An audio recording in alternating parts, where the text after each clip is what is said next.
চলে এসেছি আর একটা সুন্দর ব্লগ নিয়ে। আগের ব্লগে যেরকম তোমরা দেখেছো যে দেবলীনা বাপের বাড়িতে শ্রী শ্রী জগদীশ পরমহংসদেবের আবির্ভাব অনুষ্ঠান শুরু হয়ে গেছে, তো আজকে হচ্ছে সেই অনুষ্ঠানের দ্বিতীয় দিন। তো আগের অনুষ্ঠানটা তোমাদের ভীষণ ভালো লেগেছে, তোমরা বেশ ভালো ভালো কমেন্ট করেছো। তো আজকে যাচ্ছি, আজকে এখন অলরেডি মানে সন্ধ্যা 5:30, 6টা পর্যন্ত কীর্তন হবে। তো সেটা শুরু হয়েছে ভোর 6টা থেকে। তো ভোর 5টার সময় আজকে ওদের মানে ঠাকুরের ঘট প্রতিষ্ঠা হয়েছে। তো সে খুব স্বাভাবিকভাবে ভোর 5টায় আমি যেতে পারিনি। তো সকাল থেকেই বলেছিল যেতে, তো পার্থর অফিস থাকে, আমার অনেক কাজ টাজ থাকে, তো সেই জন্য এনিহাও হয়ে ওঠেনি, তবে খুব ইচ্ছা ছিল। তো যাই হোক, এখন সন্ধ্যাবেলায় যাচ্ছি। দেবলীনা অনেকবার ফোন করছে যে আয় আয়, তো যাই হোক এখন যাচ্ছি। তো চলো, আশা করছি বেশ ভালো লাগবে। ইভেন শুধু কীর্তন অনুষ্ঠান না, রাতের দিকেও আরো অনেক রকম অনুষ্ঠান রয়েছে। তো চলে যাই। এই আমি সবে পৌঁছলাম।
এই যে এখানে আজকে সব ভোগের রান্না হচ্ছে, এখানে আমাদের ডাল ফুটছে। আজকে কি কি মেনু গো? আজকে কি কি রান্না হচ্ছে? ভোগে কি কি রান্না হচ্ছে? না না এখানে এখানে আজকে দুপুরবেলা হইতে বাঁধাকপি, তারপরে সোয়াবিন, টক ডাল, সোয়াবিন চাটনি, আবার এখন হবে ইঁচড় ডাল। আচ্ছা, এইগুলো কি রাত্রের নাকি কালকের? না না রাতের। কালকে তো খিচুড়ি। আচ্ছা, এই যে এখানে সব শতরঞ্চি পাতার কাজ চলছে, সবাই এসে বসবে এখানে।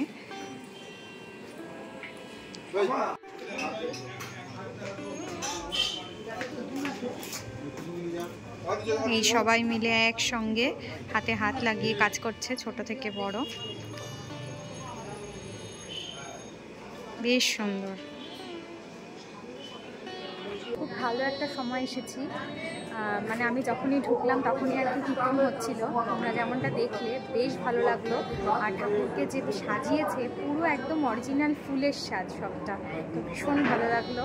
মানে আমি তো মানে যেন কোথাও একটা হারিয়ে গেছিলাম। বেশ ভীষণ সুন্দর একটা অনুভূতি হচ্ছিল সেই সময়।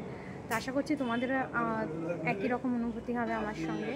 তো খুব ভালো লাগলো। তো আমি এখন একাই এসেছি, পার্থ অফিস থেকে এসে তারপরে আসবে। তো দেবলীনা উপরে যেতে বললো, উপরে রেডি হচ্ছে, তো এখন সেরেই উপরে যাচ্ছি। ডাকলো। তো এখন দেবলীনা চালিও রেডি হয়ে গেছে, কাকিমাও অলরেডি রেডি। তো এখন আমরা নিচে যাব। তো নিচে এখন কবিগান হচ্ছে। এই যে চালি, কেমন লাগছে? যে ঘুমটা ঠিক করে হয়নি, মা তুলে দিয়েছে। নিচে কবিগানের শিল্পী হচ্ছে, শিল্পী অমল সরকার আর সুনীল সরকার। এখন তাদের কবিগান শুনবো, অলরেডি হচ্ছে, তোমরা শুনতেই পাচ্ছ।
উপস্থিত সকল কবিগান পিপাসু ভক্ত মণ্ডলী এবং আমার ভক্তিমতী মায়েদের শ্রীপাদ পদ্মে আমার সভক্তি প্রণাম।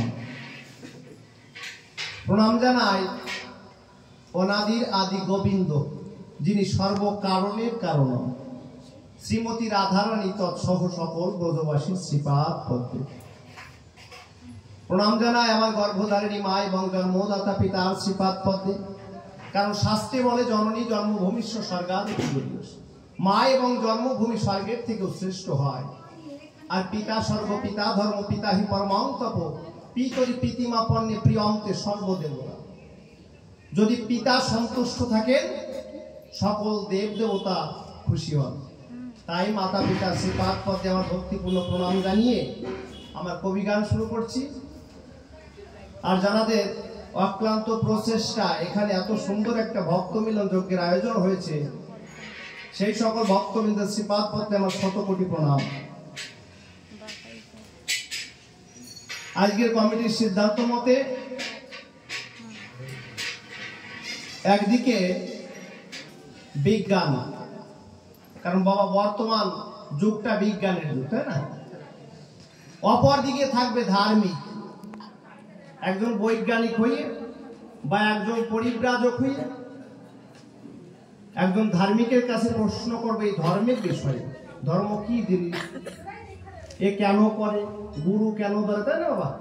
আমি যে কোনো কিছু জিজ্ঞাসা করতে পারি। আমার গোসাই প্রভুপাদ শ্রী শ্রী জগদীশ পরমহংসদেব, তার কি লীলা মাহাত্ম্য আছে, সবকিছু একত্তরে আজকে একদিকে বস্তুবাদ অপরদিকে ভাববাদ, এই দুটো তত্ত্বের উপর আলোচনা হবে। আপনারা ভক্তগণ ধৈর্য দিয়ে শ্রবণ করবেন। তাই কবিগানের শুরুতে আগে একখানা মাঙ্গলিক ধ্বনি দিই, তারপরে ভূমিকা।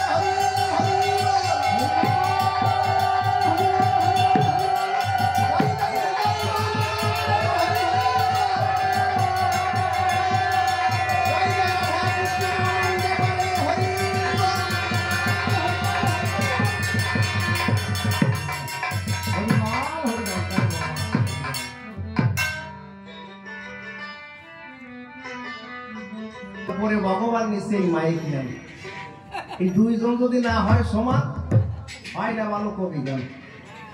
কবিগানের শুরুতে যার গান না গাইলেই বাবা কবিগান অসমাপ্ত থেকে যায়, যিনি ভাবুক কবি, প্রেমিক কবি, ভাটিয়াল সম্রাট সুধাকর পাগল বিজয় সরকার, যার গানের সুর, ভাটিয়াল গানের সুর আজও বাংলার আকাশে বাতাসে ভেসে বেড়ায়। তাই সেই পাগল বিজয় সরকারের গান দিয়ে আমার কবি গান শুরু করছি।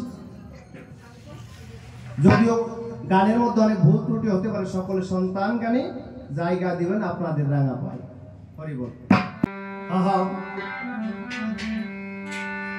আমি তোমার কাছে যখন থাকি, হৃদয় ভরে তোমায় ডাকি, ওরে তখন কত ভালো লাগে আমারে তোমার কাছে যখন হৃদয় ভরে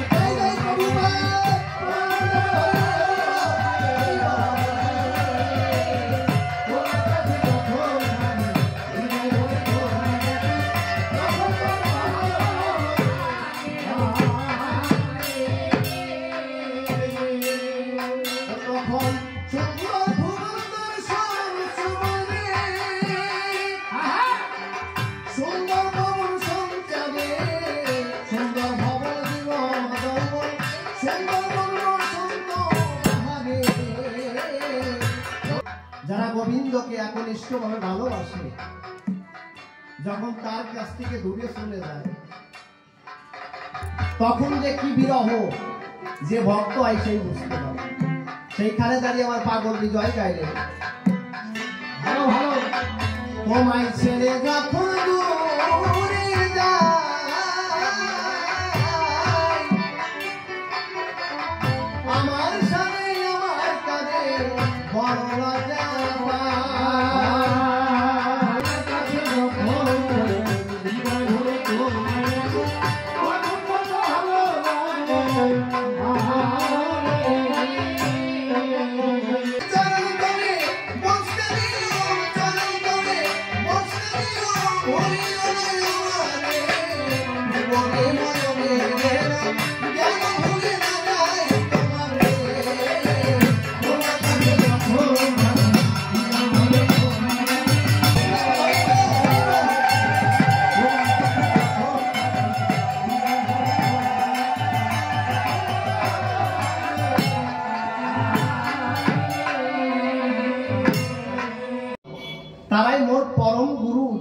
কৃপাতে এই জীবনের শুরু, তারাই বাঞ্ছা কল্পতরু আমার দুর্লভ মানব জীবন।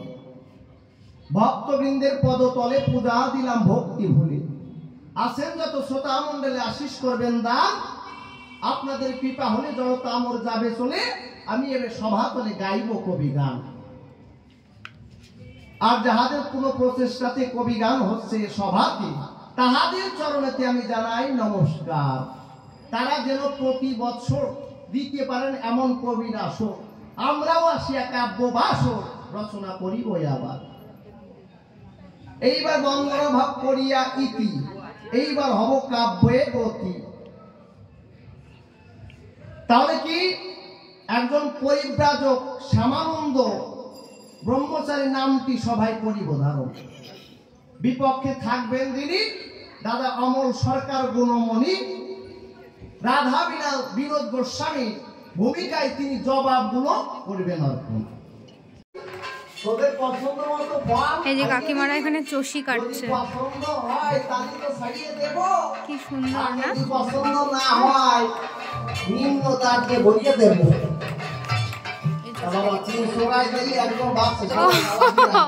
চাঁদিও এখানে চষি কাটছে, বাহ দারুণ হয়েছে তো। দেখি দেখি দেখি কেমন হয়েছে, বাহ দারুণ। যদি পছন্দ না হয় মানুষের নিম্ন তাকে বলিয়ে দেবে,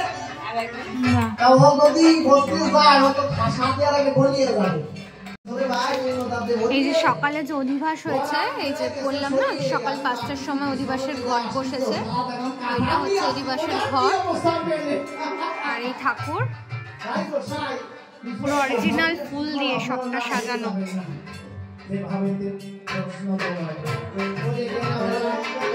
হ্যাঁ, যেমন দাদু রামপদ সাহা উনি প্রথম শুরু করেছেন, আমার আম্মা মায়াবাদী সাহা, রামপদ সাহা আমার দাদু।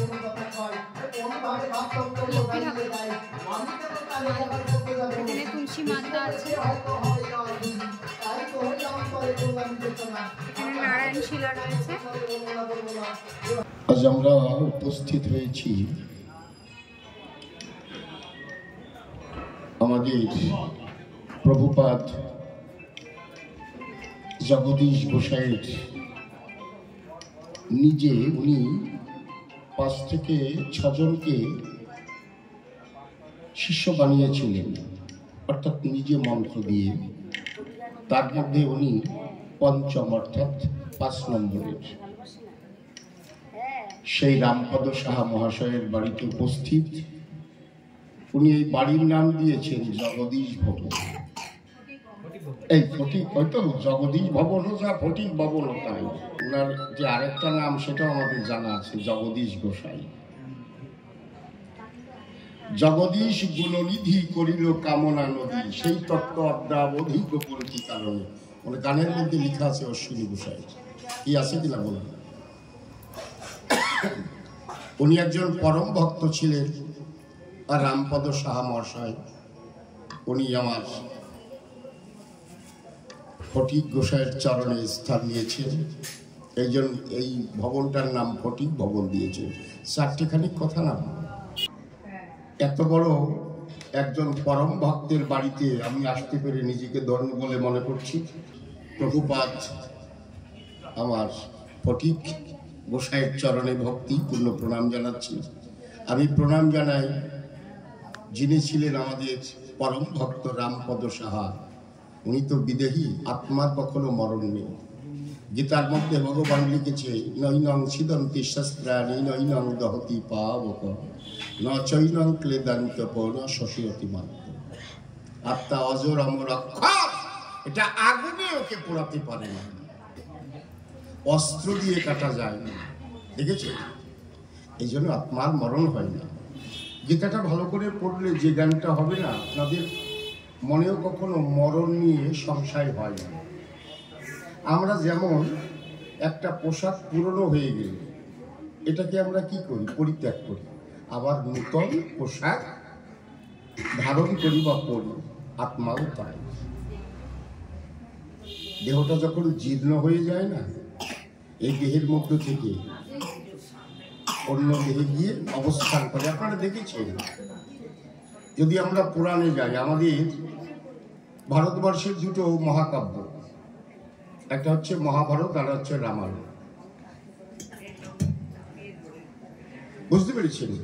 রামায়ণের মধ্যে আছে, আপনারা জানেন কুশীর কিভাবে জন্ম হয়েছে। এটা বিভিন্ন রকমের রামায়ণে আমরা সেগুলো পাই। কুশীর কিভাবে জন্ম হয়েছে, কুশ কেটে নিয়ে এসেছিলেন, কৃত্তিবাসের রামায়ণে লেখা।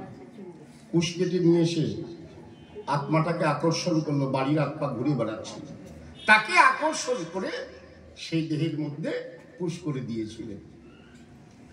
আজ এখানে প্রশ্নপত্র আপনারা শুনেছেন। আমি তোমার কাছে একটা কথা বলতে চাই বাবা শ্যামানন্দ। তুমি বললে সারা পৃথিবীতে বিজ্ঞানের অবদান। আজ আমি মেনে নিলাম বিজ্ঞান খারাপ না, কিন্তু সাধুরা যা করেছে, তোমাদের কোনো বৈজ্ঞানিক কি তা পেরেছে? কি বাবা, আমি আলোচনায় ঢোকার আগে তোমাকে একখানা প্রশ্ন করে যাচ্ছি। আপনারা তো শুনলেন এতক্ষণ বিজ্ঞানের জয়গান গিয়েছে। আমি বিজ্ঞানকে খারাপ বলছি না। দেখবেন চোখটা খারাপ হয়ে গেলে চোখটা অপারেশন করে তার মধ্যে লেন্স ভরে দিয়ে আবার আমরা দেখতে পাই, তাই তো? ভালো কথা। হাত ভেঙে গেলে দেবেন একটা ফোঁটা দিন, গরম তো।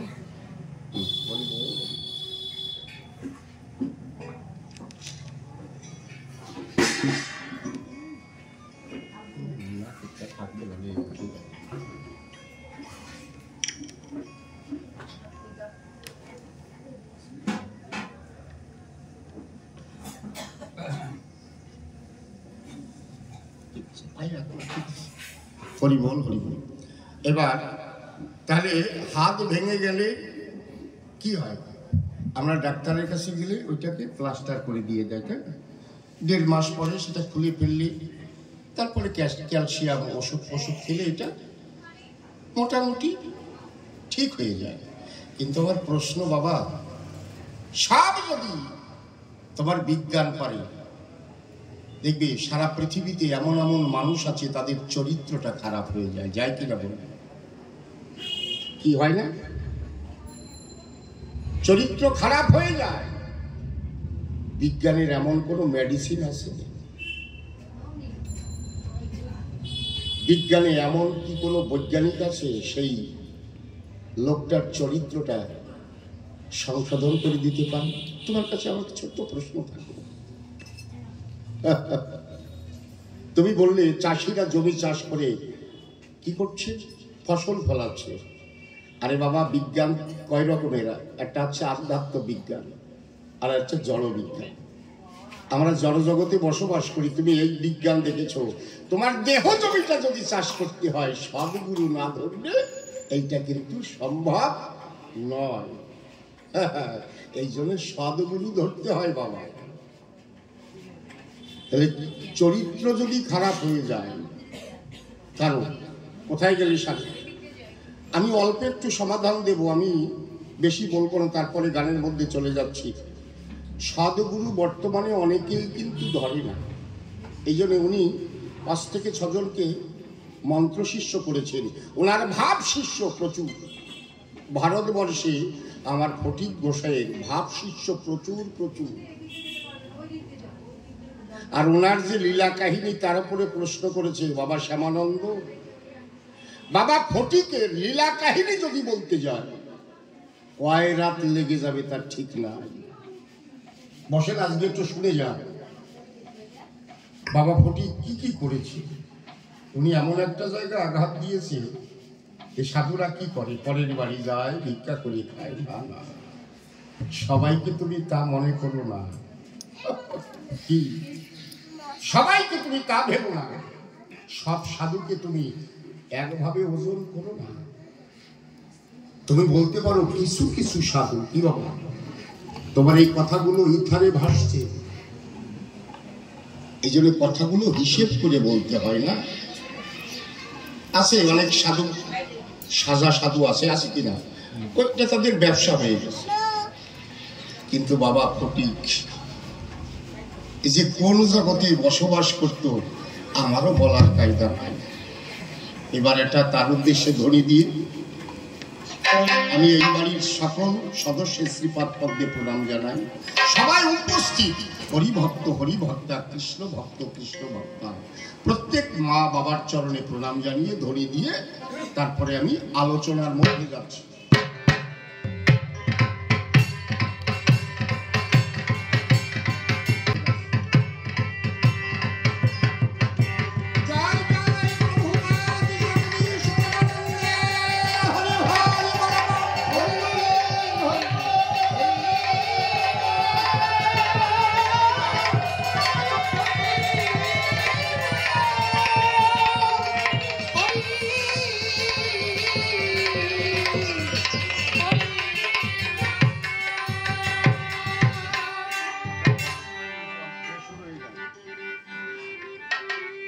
এখানে গাইতে গেলে ভাবুক কবি, প্রেমিক কবি, কবি সুধাকর, বিজয়বাবুর একটা গান গাইতে হয়, না হলে কবি গান সম্পূর্ণ হয় না। তাই আমার এই গান তোমার গান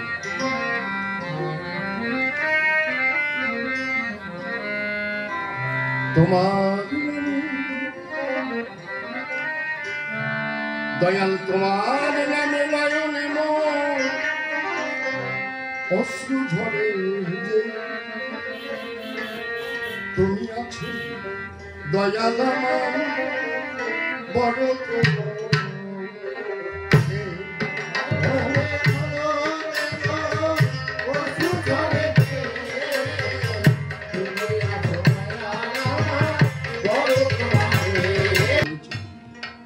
তাহলে আমাদের জন্ম দিয়ে মরতে হবে, কিন্তু মানব জন্ম দুর্লভ জন্ম। এই জন্ম হারিয়ে গেলে আর পাবে না। পশু পাখি কীট পতঙ্গ বিভিন্ন রকমের জন্ম পাবে, কিন্তু মানব জন্ম। আজকে এখানে এসেছি আমরা ফটিক ভবন, ফটিক গোসাইয়ের যে কি লীলা কাহিনী তা একটু যতটুকু পারি প্রচার করব। কিন্তু গানটার মধ্যে কি বলেছে, খুব সুন্দর কথা বলেছে। আমরা কেউ মনে মনে ভাবি ভগবান তো দেখা দেয় না, এত ডাকি ভগবান তো আমাদের দেখা দেয় না। দেখা দেয় বাবা, দেখা দেয়। যারা দেখতে পায় না ভরা কলসি কখনো বাজে না, ভরা কলসি কখনো বাজে না। দেখবেন, লক্ষ্য করে দেখবেন, খালি কলসিগুলো ঠল করে দেখে কি না। এই জন্য ভাবুক কবি, প্রেমিক কবি, উনি অনেক গান লিখেছেন, আপনারা দেখেছেন। আমার পরমশ্রদ্ধ গুরুদেব ক্যাসেটে দিয়ে দিয়েছেন। সাগর পাড়ের মাঝি রে, পাড়ে মাঝি তুমি চলেছ কোন দেশে। সমুদ্রে কি কখনো নৌকা চলে? লঞ্চ, যে ঢেউ, ওই ঢেউয়ে সাধারণ নৌকো কিন্তু ডুবে যায়। কিন্তু ভাবুক কবি, প্রেমিক কবি তিনি লিখে দিয়েছেন, সাগর পাড়ের মাঝি রে, পাড়ে মাঝি তুমি চলেছ কোন দেশে। যদি তারে নাই দেখে, আমার যদি তাকে না দেখে, তিনি এমন গান লিখতে পারেন? পারেন কোনদিন। এই জন্য অনেকে বিশ্বাস করুক বা না করুক, উনি বলে গেছে, তোমার নামে নয়নে মোর অশ্রু ঝরে যে তুমি আছো দয়াল আমার বড় প্রমাণ। কথাটা কেমন না? যখন ভগবানের নাম করতে করতে চোখে দুটোটা জল গড়িয়ে পড়ে, ভাবুক কবি বুঝতে পেরেছেন তিনি আছেন একদম। কেমন? আপনারা তেঁতুল খান না? গাছের পাকা তেঁতুল খানি অল্প পরিমাণে এনে শুকনো লঙ্কা, যারা একটু ঝাল বেশি খান, শুকনো লঙ্কা গুঁড়ো করে একটু লবণ দিয়ে ভালো করে যদি মাখান, একদম আচার হয়ে যাবে। আরো সুস্বাদু করার জন্য কি করা হয়? পাতি লেবু আছে না, ওই গাছের পাতা এনে ওর সঙ্গে মিক্সড করে একদম তৈরি করে। মুখে নিলে কি অবস্থা, ঝাল লবণ, আবার সেই পাতি লেবু একটা সেট। আচ্ছা, আমি তেঁতুলের কথা বললাম, একদম সঠিক কথা বলবেন। এইখানে কারো মুখে কি একটু জল এসেছে? সবার এসছে কিনা? আচ্ছা, এখানে কি তেঁতুল আছে? এখানে তেঁতুল নাই। তেঁতুল আছে কিন্তু এখানে নাই। আপনার ঘরে আমার ঘরে না থাকুক, এখানে কারো না কারো ঘরে তেঁতুল আছে। তেঁতুল আছে। তেঁতুলের কথা যখন বললাম, যেমন আমার মুখে জল এসে গেল, ভাবুক কবি তাই বলেছে, আমার ঈশ্বর আছে। ঈশ্বর যদি না থাকতো তাহলে কার নাম করতে করতে কেন আমার চোখে জল আসে? তাই তিনি লিখেছেন, আমার গানে বিজ্ঞানের যুক্তি তোমার, জ্ঞান বিজ্ঞানের যুক্তি তোমার, কোনো কিছুর দরকার নেই।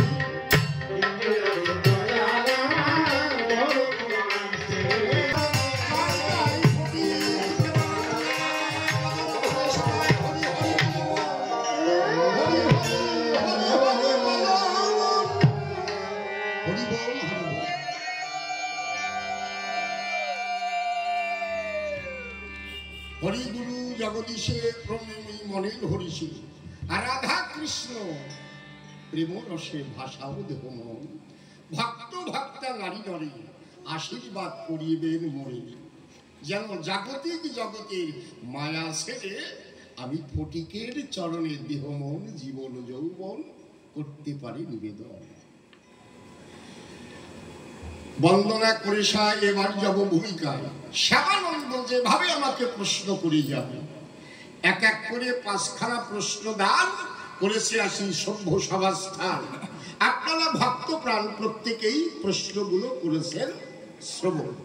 প্রথম প্রশ্ন করেছে মোরে, সাধু তুমি বুঝাই দাও মোরে, কি এই জাগতিক জগতে সাধুরা কি করেছে করলাম, তাই তো?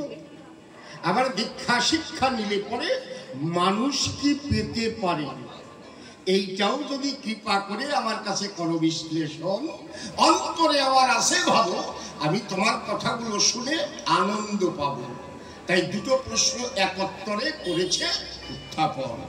শুধু এই প্রশ্ন করে ছাড়ে না, ডাক দিয়ে বলে তাই। আর একটা জিনিস তোমার কাছে জানতে চাই, এই যে ফটিক গোসাই, অনেক সাধু পৃথিবীতে ছিল, তারা বিভিন্ন রকমের লীলা করে গেল। বলে গেছেন, কেউ মরা মানুষ বাঁচিয়েছে, কেউ জলের উপর দিয়ে হেঁটে গেছে, কেউ সূক্ষ্ম দেহ ধরে কোথাও করেছে বিচরণ। এমন কোন অলৌকিক লীলা আছে নাকি? আমার কাছে বলো দেখি, তোমার কথা শুনে হব সুখী, এইটাও তুমি করো বিশ্লেষণ। বলেছে কিনা? আবার দেখে বলে তাই বিভিন্ন জায়গায় নাম সংকীর্তন শুনতে পাই। যেমন চৈতন্য গোসাই ঝাড়িখণ্ডের পথ দিয়ে বৃন্দাবনে করেছিল গমন, সঙ্গে বলভদ্র ছিল। যখন গভীর বনের মধ্যে গেল, সম্মুখে একটা ব্যাঘ্রকে করেছে দর্শন। কে দেখলো? বলভদ্র। তাই বলভদ্র করে দিয়েছিল মানা, সম্মুখে বাঘ রয়েছে, প্রভু তুমি যেও না, যেও না। প্রভু তার কথাই দিল না কান, নয়নে বহিছে প্রেমবান, নামে প্রেমে গৌর হরি হয়ে গেল খ্যাপা। হাঁটিতে হাঁটিতে পথে আমি বলি আপনাদের সাক্ষাতে বাঘের গায়ে যখন তুলে দিল পা। আচ্ছা, বাঘে কি করে? মানুষ খায়। কিন্তু গৌর হরি যখন চরণ তুলে দিল, এই বনতলে ব্যাঘ্র হাতি হিংসা বলে প্রভুর সঙ্গে নাচতেছিল। এখান থেকে প্রশ্ন করেছে, আচ্ছা গৌর হরি নাম করলো, তাতে বাঘ নাচলো, হাতি নাচলো, সিংহ নাচলো, ঘোড়া নাচলো, বর্তমানে এখানেও নাম সংকীর্তন হয়, তাহলে এখানে কেন একটা টিকটিকিও নাচে না? তুমি করো বর্ণনা, এইটা আমার জানতে আছে বিশেষ অভিপ্রায়। বাবা এখনো নাচে। আমি বলি তোমার কাছে এখনো নাচে। কি হলে নাচে? মামা একটা প্রশ্ন করি আপনাদের কাছে, আপনারা রন্ধনশালায় অনেকেই করে থাকেন রন্ধন, করেন না? রান্না করেন না? আচ্ছা, আর রান্না করতে রান্না করে গেলে, এটা বর্তমানে তো একটু উন্নত যুগ হয়ে গেছে, গ্যাস লাইটার থাকে, তাই তো? আচ্ছা, আমি সেই কথা নিয়েই বলি। সব কিছু আছে, উনুন আছে, গ্যাস আছে, ওভেন আছে, কাঠ দিয়ে রান্না করবেন তারও ব্যবস্থা আছে, চাল ডাল তরি তরকারি সব আছে, কিন্তু আগুন না। আর রান্না করতে যাবার যা যা আছে সব আছে, কিন্তু যদি আগুন না থাকে, আমি বলি সভ্য সভার পাকে কোনো মা কি করতে পারে? রন্ধন কি রাঁধতে পারে? পারে না। বাবা শ্যামানন্দ, আমার কথা শুনে তুমি পাবে ভীষণ আনন্দ, নিরানন্দ হবে না তোমার বর্ধন। তাহলে যেমন তরি তরকারি উনুন চুল্লি যা থাকবে, কাষ্ঠ যাহাই থাকুক, আগুন না হলে যেমন রন্ধন কার্য করা যায় না, সমাধান তুমি নাম করতে গেলে আমি বলি তবস্থলে প্রেম যদি মিশ্রণ না হয়, সেই নামে কাজ হয় না কদাচল। প্রেম, এটা আমার কথা নয়, আমার বাবার বানানো কথা নয়, আমার ফটিক গোসাই বলেছে, মীরাবাই বলেছে। কি বলেছে? রাম রাম সবকই কহে ঠক ঠাকুর क्या चोर, मीरा कहे बिना प्रेम से नहीं मिले नंदलाला किशोर। বলেছে না? রাম সবাই বলে, কৃষ্ণ সবাই বলে, কিন্তু যদি প্রেম সহকারে কেউ করে না নাম সংকীর্তন, প্রেম সহকারে করলে পরে বেশি নাম করা লাগে না রে। অধর মানুষ এসে তখন ধরা দেয়। কি বলো? এইবার আপনাকে শুনি, আপনার সুগার হয়েছে, আর একটু বোঝালে বুঝতে পারবেন। সুগার হয়েছে, আপনি ডাক্তারের কাছে গেলেন, দেখলেন 450 সুগার হয়েছে। এক ভদ্রলোকের এরকম সুগার হয়েছে, ছোট্ট একটা গল্প বললাম। তার সুগার 450, তার ছেলে নিয়ে ডাক্তারের কাছে গিয়েছে। ডাক্তার বলছে, আপনি কি খান? বলে, সকালবেলায় 22 খানা রুটি খান। বলে দুপুর বেলায়? বলে দুপুর বেলায় 2 বাটি ভাত খান। বলছে রাত্রে? রাত্রেও 20-22 খানা রুটি খান। ডাক্তার বলছে, সংখ্যায় কমা, সংখ্যায় কমা, ওগুলো খাবে না, 2টো রুটি খাবে। আর দুপুর বেলায় যে 2 বাটি ভাত খান, ওর 1 বাটি খাবে, আর রাত্রেবেলায় 2টো রুটি খাবে। আর আমি ঔষধ লিখে দিলাম, এই ওষুধ খাবেন, আপনার সুগার কন্ট্রোলে আসবে। এইবার বাবা ডাক্তার তো লিখে দিচ্ছে, ভদ্রলোক তো বাড়ি চলে গেছে, খাচ্ছে, 7 দিন ঔষধও খাচ্ছে, পরিমাণও কমিয়ে দিয়েছে। 7 দিন পরে এখন মাথা ঘুরলি দিয়ে পড়ে গেছে মাটির উপরে, সুগার আরো বেড়ে গেছে। সঙ্গে সঙ্গে তার ছেলে কি করলো, বাবা তোমার সুগার বেড়ে গেছে, দেখি তো। ওই যে মেশিন পাওয়া যায় না, মেশিন দিয়ে পরীক্ষা করে দেখলো 500 সুগার হয়ে গেছে, 500। এবার ছেলেটা মোটর বাইক নিয়ে ডাক্তারের কাছে গিয়ে বলছে, ডাক্তারবাবু, ডাক্তারবাবু কি আপনি কি ওষুধ দিয়েছেন? ওষুধে কাজ হলো না। আপনি বললেন সুগার কন্ট্রোলে চলে আসবে, সুগার বাড়বে না, কিন্তু আমার বাবার যে সুগার বেড়ে গেছে 500, আগে 450 ছিল, আরো 50 বেড়ে গেছে আপনার ওষুধ খেয়ে। বলছে পথ্যটা মেনেছে? পথ্য কি? বলে ওষুধের সঙ্গে পথ্য আমি বলে দিইনি, তো 2টো রুটি খাবে, সংখ্যায় কমাবি, দুপুর বেলায় 1 বাটি ভাত খাবে, রাত্রে 2টো রুটি খাবে। বলছে হ্যাঁ। বলে আমি আপনার বাড়ি যাবো দেখবো। এবার ডাক্তারবাবু মোটর বাইক নিয়ে ওই ভদ্রলোকের বাড়িতে এসছে, দেখে রুটি বানাচ্ছে 2খানা। ওই যে 22 খান রুটির যে ময়দা লাগবে, সেই ময়দা দিয়ে পরিমাণ কমাইছে, 2টো রুটি বানাইছে। আরে কপাল রে! বুঝতে পেরেছেন? যে ময়দা দিয়ে 22 খান রুটি বানানো যায়, সেই ময়দা দিয়েই 2টো রুটি তৈরি করছে। সংখ্যায় কমাইছে, পরিমাণে কমাই নাই। বুঝতে পেরেছেন? ডাক্তার বলে, কি করছেন? বলছে, হ্যাঁ আপনি তো সংখ্যায় কমাতে বলেছেন, আগে 22 খান খেতাম, এখন 2টো খাচ্ছি। বলে ময়দার পরিমাণ 22 খান রুটি যেটা তৈরি হয়, সেই পরিমাণ তো ময়দা নিয়েছে। আমি বললাম না, অনুপানে বলে দিয়েছেন 2টো রুটি, অর্থাৎ আগে যে মাপের রুটি বানাতেন তার 2টো রুটি খাবে। বলছে দুপুর বেলায় কি খান? বলে 1 বাটি ভাত। বাটি আনুন তো, এই সাইজের জাম বাটি। ও সুগার কমই। ডাক্তার করেছে মানা এভাবে খেলে কোনোদিন পথ্য যদি না মেনে চলে ওষুধ খেলে সুগার সারবে না। বাবা শ্যামানন্দ, নামে কাজ হয়, নামে কাজ হয়। কোন ভাবে করতে হবে চিন্তা করে দেখুন সবই। নামের সঙ্গে রাধা প্রেম মিশ্রণ করতে হয়। আর রাধা প্রেমে যদি মিশ্রিত না হয়, বসে শুনুন শুধু জয়, কোনো দিনও নামে কাজ হবে না মহাশয়। এইবার দেখবেন পাওয়ার হাউসটা কোথায়। এই যে লাইট জ্বলছে, এই যে লাইট জ্বলছে না আমার, এর একটা পাওয়ার হাউস আছে কিনা বলুন? আছে না? ধরেন যেরকম এই দিকে গেলে আমরা একটা জায়গায় আমরা পাওয়ার হাউস পাই ফারাক্কায়, সেখানে তৈরি হচ্ছে। আচ্ছা, এইখানে বাড়ির যদি মেনটা নামিয়ে দেওয়া যায়, আপনার বাড়ির যত লাইট জ্বলছে এটা বন্ধ হয়ে যাবে। কিন্তু গ্রামের সবার বাড়িতে বিদ্যুৎ থাকলে লাইট জ্বলবে। আপনার বাড়ির সুইচটা অর্থাৎ মেনটা নামানো, এই জন্য লোডশেডিং অর্থাৎ বন্ধ হয়ে গেছে। এইবার যদি আমি কোথায় যাই, এখানে ট্রান্সফরমার কোথায় আছে, ওইটা যদি বন্ধ করে দিই, ওইটা যতদূর পর্যন্ত বিদ্যুৎ যায় ওইটা বন্ধ হয়ে যাবে, অন্ধকারে নেমে আসবে গ্রামে শহরে, নামবে কিনা? তাই তো। কিন্তু যদি পাওয়ার হাউস থেকে আমি মেশিনটা বন্ধ করে দিই, যে মেশিনের দ্বারায় এই বিদ্যুৎ তৈরি হচ্ছে, আর কি আলো জ্বলবে? কি বুঝতে পেরেছেন কিনা বলবো? বুঝতে পেরেছেন? যে জায়গায় কারেন্ট উৎপন্ন হচ্ছে সেখান থেকে যদি আমি মেশিনটা বন্ধ করে দিই, আর যদি কারেন্ট উৎপন্ন না করি, তাহলে কি আর আলো জ্বলবে? জ্বলবে, জেনারেটর চালাতে হবে। কি তাই তো? তাহলে প্রেমের পাওয়ার হাউস হচ্ছে শ্রীমতী রাধা রানী। বসে শুনুন জ্ঞানী গুণী। এই জন্য বৃন্দাবনে যারা করেছেন গমন, বৃন্দাবনে গেলে পরে দেখবেন একটু লক্ষ্য করে সবাই কার নাম করে? জয় রাধে, জয় রাধে। রাধার করুণা না হলে পরে, রাধার প্রেম বর্ষিত না হলে পরে গোবিন্দকে পাওয়া যায় না কোনোদিন। এইখানেই আমার কথা আছে। আমি বলি আপনাদের কাছে, এই গৌরহরি যে গৌরহরি হয়ে এসেছে, আগে কি ছিল? কৃষ্ণ। কৃষ্ণ গৌর হয়ে এলো, তাই তো?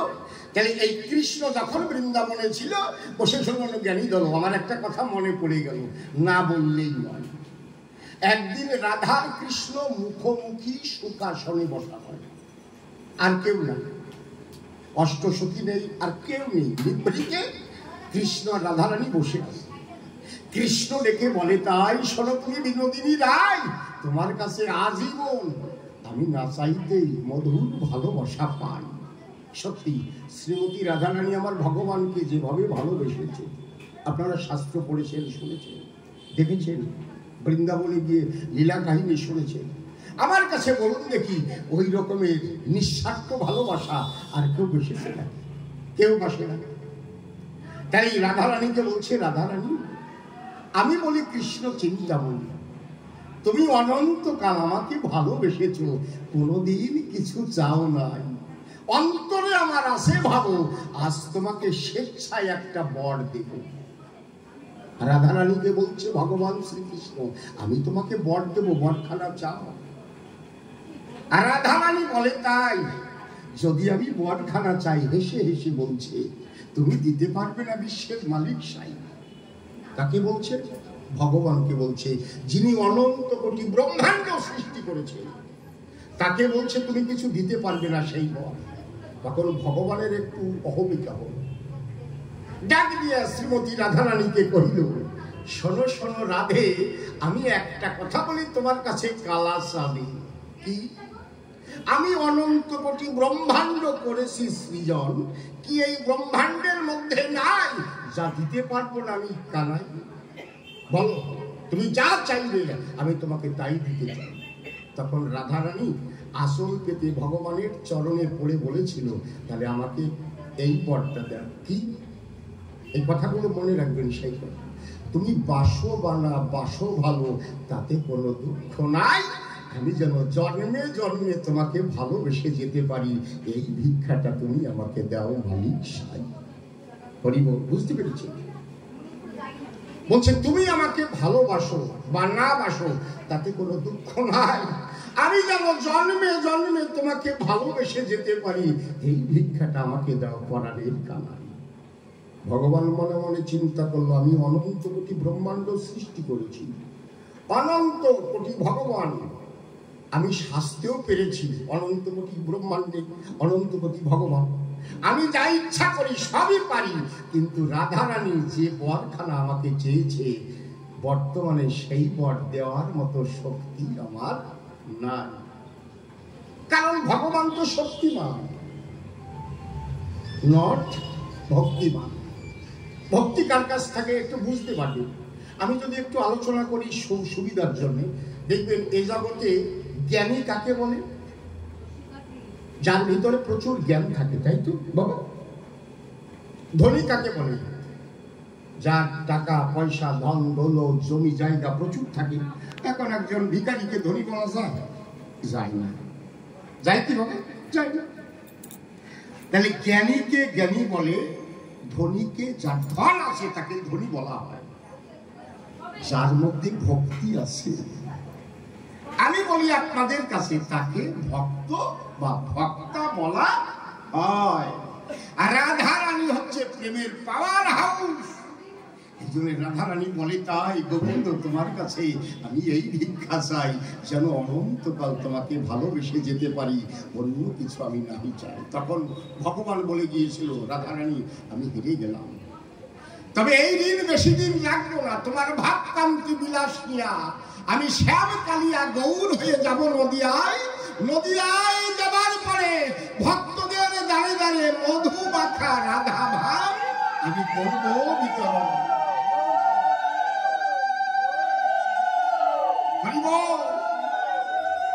সেই কৃষ্ণ আর রাধার ভাবকান্তি নিয়ে গৌর হয়ে এলো নদিয়ায়। সেই রাধার ভাব নিয়ে নাম করতে করতে যখন সারিখণ্ডের গণপথে যায়, রাধার প্রেম তার অন্তরে আছে, ভিক্ষা চেয়ে নিয়ে এসছে। যখন রাধার প্রেম নিয়ে নাম করতে করতে ঝাড়িখণ্ডের বনপথে গেল, বাঘ হিংসা ভুলে গেল, সেখানে বনের মধ্যে দুই বাহু তুলে প্রভুর সঙ্গে নাচতেছিল। এখনো নাচে শ্যামানন্দ, এখনো নাচে। আমি বলি তোমার কাছে, তুমি কি বললে বাজে কথা? যে সাধুরা সারা পৃথিবীর কি করেছে কল্যাণ, সাধুরা যা করেছে তা তোমরা তা জানো না, চেনো না, তোমাদের কোন বৈজ্ঞানিকটা চেনো না। আমি বলছি আপনাদের কাছে, এই দেহটা যদি কোনো ডাক্তার কাটি, অপারেশন করে, বাবা অপারেশন করলে কি পাবে? কোথায় কিডনি, কোথায় ফুসফুস, কোথায় লিভার, এগুলো পাবে কি যাবো না? পাবে। কিন্তু আমি যে কথাগুলো আজকে বলবো, শ্যামানন্দ তুমি মন দিয়ে শোনো। তুমি বাবা, এই যে আমার দেহ আছে, কেন গুরু ধরে রে শ্যামানন্দ? আমার কথা শোনো, আমার যে দেহ আছে, দেহের মধ্যে কোথায় কি আছে, আধ্যাত্মিক জগতে না গেলে কখনো জানা সম্ভব নয়। এই জন্য সদ গুরু ধরতে হয়, আমার বাবা ফটিকের মতো গুরু ধরতে হয়। এই যে মানব দেহ করণী নিক্ষণ, চতুর্বিংশ তত্ত্বে ইয়া হয়েছে গঠন, সহস্রের পদ্মে হয় সহস্রের দল, মধ্যে আত্মা রামেশ্বর গোলক মণ্ডল, নাসামূলে দ্বিদল পদ্ম রূপখঞ্জ রাখি, কণ্ঠজুড়ি 16 দল পদ্ম বিল রাখি, হৃৎপদ্ম বিরাজিত দ্বাদশ যে দলে, কুলকুণ্ডলিনী 10 দল নাভি বলি, নাভির নিম্ন ভাগে আছে সরোবর, 8 দল পদ্ম আছে তাহার ভিতর, তার মধ্যে নারী আছে 3.5 কোটি, 72,000 নারী তাতে আছে 8টি, তার মধ্যে 3টি নারী প্রধান যে রয়, ইরা পিঙ্গলার শোষণ মাখায়, বাম ভাগে ইরা আর দক্ষিণে পিঙ্গলা, মাঝখানে সুষলমা চক্র ভেদি রইলা। এই তত্ত্ব এই জগতে যেই জনে জানে, সদগুরু বলে মানি আমরা এই বনে, তাই তো? তাহলে বাবা তোমার কাছে যদি প্রশ্ন করি, সহস্রার কোথায়? যে সার্জেনের কাছে আমাকে নিয়ে চলো, নিয়ে চলো। সার্জেন আমাকে অপারেশন করে, কোথায় সহস্রার, কোথায় দ্বিদল পদ্ম, কোথায় অনাহুত যদি দেখাতে পারে, আমি পড়ে যাব তার চরণ ধরে, কেউ দেখাতে পারবে না। কে পারে? আমার বাবা ফটিক। আমার বাবা ফটিক এটা দেখাতে পারে। বসে শুনুন নারী নরে, এই জন্যে মানুষের সদ্গুরু ধরে, এমনি এমনি না। বাবা, মানুষের চরিত্র খারাপ হয়ে গেলে কোনো বৈজ্ঞানিক কি পারবে মা তাকে চরিত্রটা সংশোধন করে দিতে পারবে? পারবে না। যদি আমার দেহের মধ্যে 6টা ঋতু আছে, কাম, ক্রোধ, লোভ, মোহ, মদ, মাৎসর্য, এই 6টা ঋতুর মধ্যে প্রধান হচ্ছে কাম, যার দ্বারা সারা পৃথিবীতে ঘটে বদনাম। আচ্ছা, কোন ডাক্তারের কাছে গিয়ে যদি বলি, ডাক্তারবাবু আমার দেহের মধ্যে অনেক কাম, খানিকটা অপারেশন করে একটু বাদ দিয়ে দেন, পারবে? পারবে? পারবে না। আমার চরিত্রটাও পবিত্র করতে পারবে না। কিন্তু সাধু গুরু বৈষ্ণবের কাছে গেলে, বসে শুনুন জানি দলে, তার চরণ তলে পড়িলে যদি নাম সে করে সেই নামের দ্বারা, শুনুন আমার কাব্যের ধারা, সেই নাম যদি সঠিকভাবে করতে পারে, তার দ্বারা এই জগতে কল্যাণ হতে পারে। আমি উদাহরণ দিচ্ছি দুটো। রামায়ণ আপনারা অনেকেই জানেন, কম বেশি জানেন। আচ্ছা, কি লিখেছে রামায়ণটা বলুন? মহাতপা বাল্মীকি, তাই তো? তার জীবনীটা পড়ে দেখবেন, আমি বানিয়ে বলবো না, জীবনীটা পড়ে দেখবেন। আমি ফোন নম্বর দিয়ে যাবো, যদি ভুল বলি আপনারা বলবেন আপনি ভুল বলছেন কেন। তার জীবনীটা পড়ে দেখবেন, তার মতো অত বড় দস্যু কেউ ছিল না। তার নাম ছিল দস্যু রত্নাকর, আর একটা নাম ছিল অঙ্গুলিমাল ডাকু। কি নাম? অঙ্গুলিমাল ডাকু। কেন অঙ্গুলিমাল ডাকু বলা হতো? উনি ছিনতাই করতেন, চুরি করতেন, ডাকাতি করতেন, বনদস্যু ছিল একজন।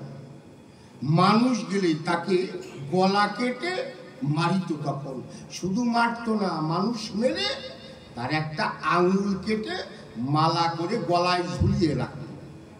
এত বড় ভয়ঙ্কর দস্যু। ব্রহ্মার নারদ যখন সেই বনপথে গেল, সেই দস্যুর পাল্লায় পড়েছিল। এইবার শোনো বাবা, সাধুগুরু বৈষ্ণবের দ্বারা কি হয় শোনো। যখন সেই বনের মধ্যে গেল বাবা, দস্যু রত্নাকর 2 বাহু প্রসারিত করে ব্রহ্মার নারদকে বলছে, দাঁড়াও, কোথায় যাচ্ছ? তোমাদের কাছে কি আছে দিয়ে দাও। ব্রহ্মা ডেকে বলে, তাই বাবা, আমার কাছে কিছু নাই, আমি তো প্রভুর নাম করে বেড়াই। এখন ও তো বিশ্বাস করে না মোটে। ব্রহ্মার নারদ পড়ে গেছে সংকটে। ওরা অকপটে ডেকে বলে, বাবা শ্বাস করে দেখো, তাই আমাদের কাছে মূল্যবান কিছু নাই, আমরা ভক্তের বাড়িতে করেছি গমন। কোথায় যাচ্ছে? ভক্তের বাড়ি। বিশ্বাস করলো না দস্যু। দস্যু যখন বিশ্বাস করলো না, শ্বাস করা আরম্ভ করলো। পকেটে হাত দিচ্ছে, ঝোলায় হাত দিচ্ছে। এখন শ্বাস করে দেখলো না, ওদের কাছে কিচ্ছু নাই। দস্যু রত্নাকরের মাথাটা নিচু হয়ে গেল। এই জগতে সাধুগুরু বৈষ্ণব যারা মিথ্যে কথা বলে না, তারা ভাগবতের উপরে 4টে লাইন আছে বাবা, আমি বানিয়ে বলছি না। অনেক ভাগবত পাঠকের 4টে লাইন পড়ে না। কেন পড়ে না আমি জানি না। কি আছে? সত্য রূপং পরম ব্রহ্ম, সত্য হি পরমং তপ, সত্য মূলা ক্রিয়া সর্বা সত্যাৎ পরতর নহি। সত্যের উপরে এ জগতে আর কিছু নাই। এই জন্য সর্বদা মুখ দিয়ে মরে যাও, মরে যাও, সর্বদা সত্য কথা বলবে। যদিও দুঃখ আসে, কিন্তু সেই দুঃখ অনাদির আদি গোবিন্দ করিবে অনল, বেশি দিন রাখবে না। এই জন্য ব্রহ্মা এবং নারদ ওরা মিথ্যে কথা বলে। ওরা বলছে, বাবা আমরা কখনো মিথ্যে কথা বলি না, ভগবানের নাম করতে হয়। তো বলছে, বাবা তুমি যে কাজ করছো এতে তোমার পাপ হচ্ছে, তোমার পাপের ভাগে এই পৃথিবীতে আর কেউ নেবে না। বুঝতে পেরেছি? এখন বলছে পৃথিবীতে তোমার পাপের ভাগ আর কেউ নেবে না। বলছে না, আমার বাবা নেবে। এবার দুজনকে গাছের সঙ্গে বন্ধন করলো বাবা। কারে? ব্রহ্মার নারদকে। জিজ্ঞেস করতে গেল। দস্যু রত্নাকর বলছে, আমার বাবা নেবে, মা পাপের ভাগ আমার মা নেবে, আমার স্ত্রী দেবে। ব্রহ্মা এবং নারদ বলছে না, কেউ নেবে না। এই জগতে যার যার পাপের ভাগ তারই থাকে, কেউ নেয় না। এইবার যখন মা দস্যু রত্নাকরদের দুজনকে বন্ধন করে বাড়ির মধ্যে গেল, বাড়ির মধ্যে গিয়ে মা বাবাকে জিজ্ঞেস করলো, মা সারা জীবনে অনেক মানুষ আমি মেরেছি, অনেককে আমি চুরি করেছি, ডাকাতি করেছি, যে পাপ আমার লেগেছে তার খানিকটা পাপ তুমি নেবে বাবা? চ্যাবন মুনি কি বলছে? দর্শরত্নাকর চ্যাবন মুনি এবং তার স্ত্রী বলল, না রে বাবা, আমি মানব জন্ম দুর্লভ জন্ম পেয়েছি, জানি না এই জন্মে কতটুকু পুণ্য করতে পেরেছি, আমি কারো পাপের ভাগ নিতে পারবো না, যদি পারিস আমাকে কিঞ্চিত পুণ্য দে। দর্শরত্নাকরের চোখ দিয়ে জল গড়িয়ে পড়তে আরম্ভ করলো। কি করলো? আমি যাদের ভরণ পোষণ জোগাতে চুরি করলাম, ডাকাতি করলাম, মানুষ খুন করলাম, তারা আমাকে সবাই বিমুখ করলো। তার স্ত্রীর কাছে গেল, স্ত্রীও নিতে চাইল না। তখন চোখের জলে ভেসে ভেসে আবার বড় পথের দিকে এলো।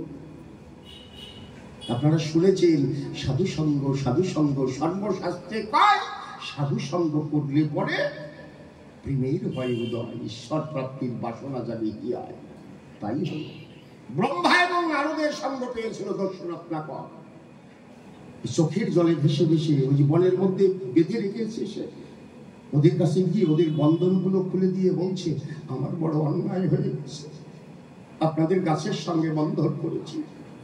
ওদের খুলে দিয়ে ওদের চরণ ধরে বলছে, এবার আমাকে বলে দিন আমার যে পাপ হয়েছে এই পাপ কিসে যাবে? সাধু সঙ্গে কি হলো? তার দেহের মধ্যে প্রেমের সঞ্চার হলো। তাই সাধুর চরণে পড়ে বলছে, কিসে আমার পাপ যাবে? তখন কি বলল? তখন বলল, তুমি রাম নাম করো। বলিব এখন দস্যু, রত্নাকর দস্যু, তার মুখে তো রাম নাম হয় না। এত পাপ সে করেছে জীবনে, এত পাপ করেছে, তার জিহ্বাটা আড়ষ্ট হয়ে গেছে, রাম নাম মুখে উচ্চারণ হয় না। ব্রহ্মা বলল, রাম তোমাকে বলতেই হবে, যে পথেই হোক। ব্রহ্মা ভাবলো, ও তো মানুষ মানে, মরা বলতে পারে কি? ব্রহ্মা ডেকে বলছে, বাবা তুমি মরা বলতে পারো? বলছে, হ্যাঁ খুব পারি, আমি তো জীবন ভরে মানুষই মারি, আমি মানুষ মারি, আমি মরা বলতে পারবো না, খুব পারি। ব্রহ্মার নারদ বলছে, পেয়ে গেছি, পেয়ে গেছি, আর ভয় নাই। তুমি এই গাছতলায় বসে প্রেম সহকারী মরা মরা নাম করো, চালু 3 বার মরা বললে পরে দেখবেন একটু লক্ষ্য করে তার মধ্যে রাম নামের ধ্বনি উদ্ভাসিত হয়। হরিব মরা মরা মরা মরা হয় কিনা বলে? মরা মরা বলতে বলতে আমি বলি আপনাদের সাক্ষাতে অবশেষে মহাতপা বাল্মীকি হয়েছিল, কথা মিথ্যা নয়। তাহলে সাধু সঙ্গ করলে পরে শ্যামানন্দ কি হতে পারে জানো?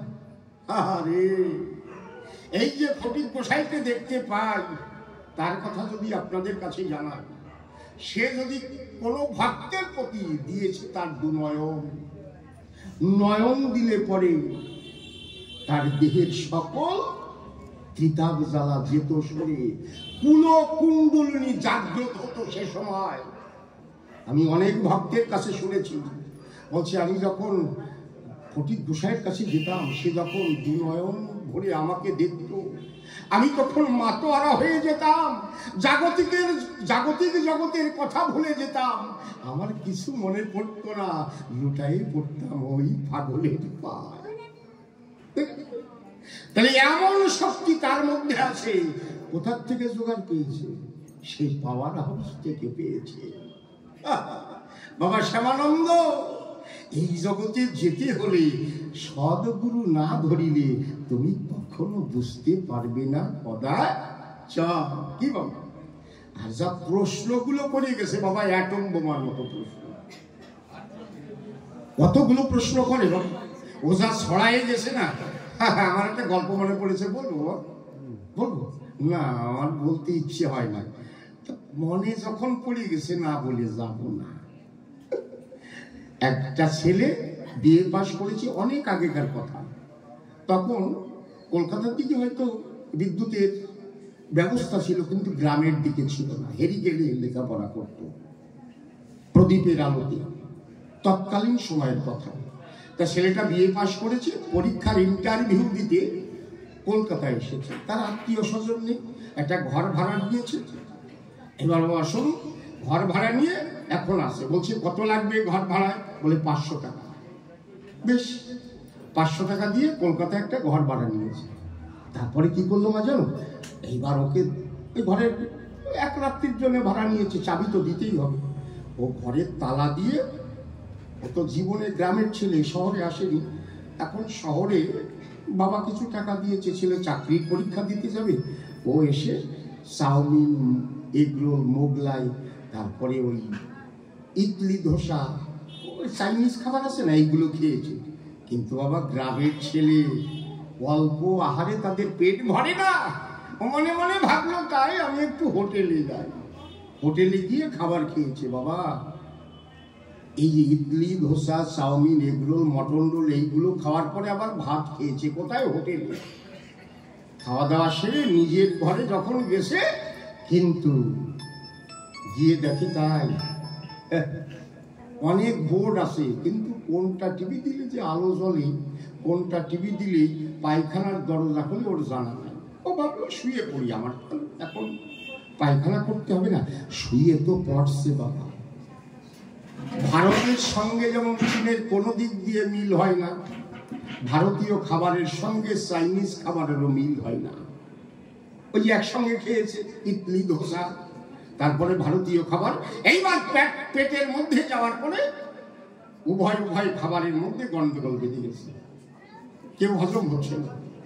এইবার যখন প্রচন্ড বেগে বদহজম হয়ে গেছে, কত খাবার খেলে বদহজম না হয়ে পারে, তখন রাত 3টে নাগাদ বিষ্ঠা ত্যাগ করবে। বুঝতে পেরেছেন? আমি আর বলছি না, মানে পায়খানা চেপে গেছে। ও ভাবলো আমি কোথায় যাব। ওই সুইচ বোর্ড ছিল, গ্রামের ছিল তো, কোনোদিন তো ইলেকট্রিক ব্যবহার করেনি। এখন একটা সুইচ টিপছে, লাইট জ্বলছে, আর একটা সুইচ টিপছে, ফ্যান ঘুরছে, কিন্তু পায়খানার দরজা খোলে না, দেখা যায় না। ও ভাবলো আমি এখন কোথায় যাই, কি করি? আর পায়খানা যদি প্রচন্ড বেগে চাপে, মা কি হয়? বাঘের ভয় থাকে। পায়খানা যদি চাপে, বাঘের ভয় থাকে না। ওর তো পায়খানা চেপেছে, ছোট ঘরের ভাড়া নিয়েছে। এখন কি করবো? ওর গায়ে একটা স্যান্ডো গেঞ্জি ছিল, স্যান্ডো গেঞ্জি, ওইটা খুলেছে, হাতা থাকে না, ওটা নিচের দিকটা বেঁধেছে, মানে ব্যাগ তৈরি করেছে। ও ভাবলো এইটার মধ্যে বিষটা ত্যাগ করে আমি কোনো জায়গায় ফেলে দেব। কিন্তু বাবা ওইটার মধ্যে তো বিষটা ত্যাগ করেছে। গ্রামের ছেলে প্রচুর পরিমাণে খাবার খাইছে, কেজি 1.5 বেরোইছে আর কি। আরে কপাল রে, একেবারে তেল থেকে। এখন গেঞ্জির যে সূক্ষ্ম ছিদ্র আছে, ওর থেকে আবার 2-4 ফোঁটা পড়ছে। এখন মনে মনে ভাবলো তাই এইগুলো কোথায় ফেলায়, জায়গা তো আর নাই, জানা নাই। ও তো সুইচ বোর্ড খুঁজে পাচ্ছে না, অনেকগুলো তো সুইচ খুঁজে পাচ্ছে না। এখন বিষ্ঠা ত্যাগ করে বলছে আমি কোথায় দিয়ে ফেলি। এখন তাকিয়ে দিচ্ছে পাকা ঘরের একটা ভেন্টিলেটর ভাঙা। ও দেখলো ও দিয়ে বাইরে ফেলে দেবো, যা হয় হোক। তাক করে যখন সেই ভেন্টিলেটর দিয়ে ফেলতে গেছে, গেঞ্জির একটা নাতা ফ্যানের সঙ্গে বাজিয়ে গেছে। কি হবে? ফ্যান তো বনবন করে ঘুরছে, আর ওই মাল সহ ওই জিনিস ফ্যানের সঙ্গে বেরিয়ে গেছে। ফ্যানও ঘুরছে, ওই গেঞ্জিও ঘুরছে। ওর মধ্যে যা ছিল সব ওয়ালে ফোঁটা ফোঁটা লেগে গেছে, হলুদ। মনে হচ্ছে প্রিন্টিং করেছে, রং করছে মনে হয়েছে। এখন ও ভাবলো এটা যদি পরিষ্কার না করি, তাহলে বাড়িওয়ালা আমাকে শান্তিং কোম্পানির মুগুর মার্কা ধোলাই সালসা দেবে। এখন বসে আছে, একটা মেথর এসে বলছে দাদা কি বসে আছেন কেন? বলছে ভাই আমাকে একটু পায়খানা পরিষ্কার করে দাও না। বলছে চলো। ঘরের মধ্যে নিয়ে এসেছে। এখন তাকিয়ে দেখছে মেথর তো কোথায়, বিষ্ঠা কোথায়, আমি দেখতে পাচ্ছি না তো। এদিক ওদিকে তাকাচ্ছে। এখন ওই ভদ্রলোক বলছে বিষ্ঠা ওই দিকে না, ওই উপরে তাকান। এখন মেথর কয় ওইভাবে ছড়ালো কি করে, ওইভাবে কি করে পায়খানা করলো? আমি জীবনে অনেক পায়খানা পরিষ্কার করেছি, পাকা পায়খানা পরিষ্কার করেছি, কাঁচা পায়খানা পরিষ্কার করেছি, কিন্তু এই রকমের পায়খানা করে তো দেখি না। এখন চারিদিকে তাকায় ঘুরছে। বলছে কি হয়েছে? বলে তাড়াতাড়ি পরিষ্কার করো, তোমার 1000 টাকা দেবো। মেথর কয় দেখুন ধমক দেবেন না, আমি সারা জীবন অনেক পায়খানা পরিষ্কার করেছি, এমন পায়খানা করা দেখি নাই। আপনার আমি 8,000 টাকা দিচ্ছি, আপনি দেখিয়ে দেন আর একবার কি করে এইভাবে পায়খানা করলেন। বুঝতে পেরেছেন? তাই তোমাকে শ্যামানন্দ, তোমার আমি 1000 টাকা দেবো, তুমি আবার এইরকম করিয়ে দেখাও কি করি এতগুলো প্রশ্ন করি। এইবার মনে আমার আসে, ভাবো। এবার আর একটা প্রশ্নের মধ্যে যাও, কি যে বলেছে যে সাধুরা এই জাগতিক জগতে দীক্ষা শিক্ষায় কি হয়, তাই তো? আচ্ছা বাবা, দীক্ষা শিক্ষা নিলে পরে কি হতে পারে জানো? দীক্ষায় দক্ষতা বাড়ে। আমি যদি মিথ্যে কথা বলবো, জ্ঞান হচ্ছে, দেখো তো একা একা দেখবেন, লক্ষ্য করে দেখবেন, মানুষ বাঁচিয়েছে, জলের উপরে হেঁটেছে,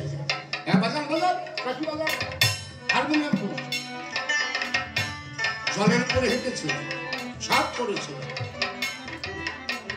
একটা কথায় আমার কিন্তু মনে পড়ে গেল, এই গোসাইয়ের একটা নাতি ছেলে ছিল, তাহার নাম দিলীপ বটে, দিচ্ছি পরিচয়, ইহা রোগে সে ভোগে সকলা।